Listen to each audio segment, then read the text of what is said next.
If you discovered a way to hack into anyone's Instagram account, what would you do with that power? Well, whatever you're imagining, it's probably not as wild as what 24-year-old Amir Hussein Gan pulled off. In 2021, Amir was living in Los Angeles and had already been involved in fraud for 2 years using a method known as SIM swapping. Unlike typical SIM swappers who target wealthy individuals to drain cryptocurrency wallets, Amir took a different path. He went after Instagram accounts. His method was surprisingly simple. The target needed to be on T-Mobile, and he needed to know their phone number. That's all. Once he took over someone's number, he'd reset their Instagram password, take control of their account, and then use it to DM all their contacts. One of his first targets was a model based in LA.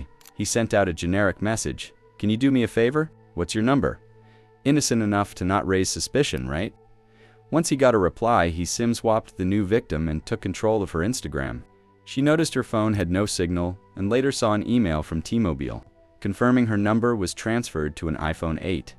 After hours on the phone with T-Mobile, she recovered her number, but Amir had already used her account to scam $115,000 from her friends by pretending to be her and asking for money via Zelle. Amir also hacked her Snapchat account, but this time he slipped up by logging in through a traceable IP address. We'll get back to that. First, let's rewind to 2019. Back then, Amir ran a fake Instagram verification service, charging people a few $100s to get a blue checkmark. Victims paid via Zelle to an account in Amir's name at Wells Fargo. Of course, no one got verified. He scammed about $23,000 this way before his account was shut down. One woman, trying to get a checkmark for her daughter's modeling page, paid $300 when she realized it was a scam. She sent another $1 with a note calling him a creep for stealing from a 14-year-old. By 2020, Amir had discovered SIM swapping and began combining it with his Zelle scam. Within months, he had made around $882,000 by defrauding nearly 500 victims averaging $300 to $500 per target.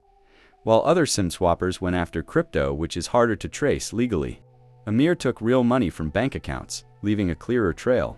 In 2022, a few months after the original model's hack, Amir went on to target at least 3 more women, most of whom were OnlyFans creators, not actual models. For one, he demanded $5,000 to return her account. She refused, so he used her account to run another scam, this time using Venmo. Another target was coerced into stripping on a video call in exchange for her account access. During the call, Amir showed his face and bragged about similar hacks. He claimed to have extorted his neighbor at Orsini Apartments, taking over her bank accounts. After the call, the girl got her accounts back, but Amir continued to message her, even asking her out. When she ghosted him, he used a saved recovery code to take back the account. On Telegram, she called him out, and he replied, "'Cause you never respond to my messages." She eventually regained control. The third victim, also in LA, fell for the same "what's your number" trick. When her phone lost service, she assumed it was broken and went to Apple for a replacement. Once her new phone was activated, her number transferred back to her, cutting Amir off. He called her, threatening to ruin her accounts unless she paid. She refused, so he began prepping for another scam.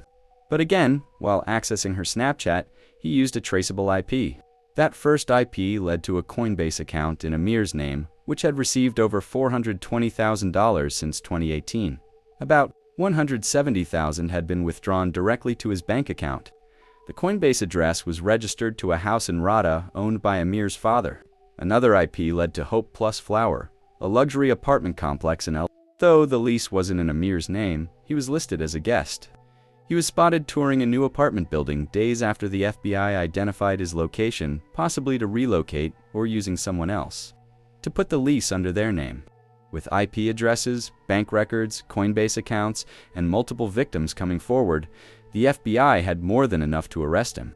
Amir eventually pled guilty to 1 count of unauthorized access to a protected computer, 1 count of wire fraud, and 1 count of accessing a computer to defraud or obtain value. His sentencing is scheduled for November, and while the max sentence could reach 30 years, chances are he won't serve nearly that long.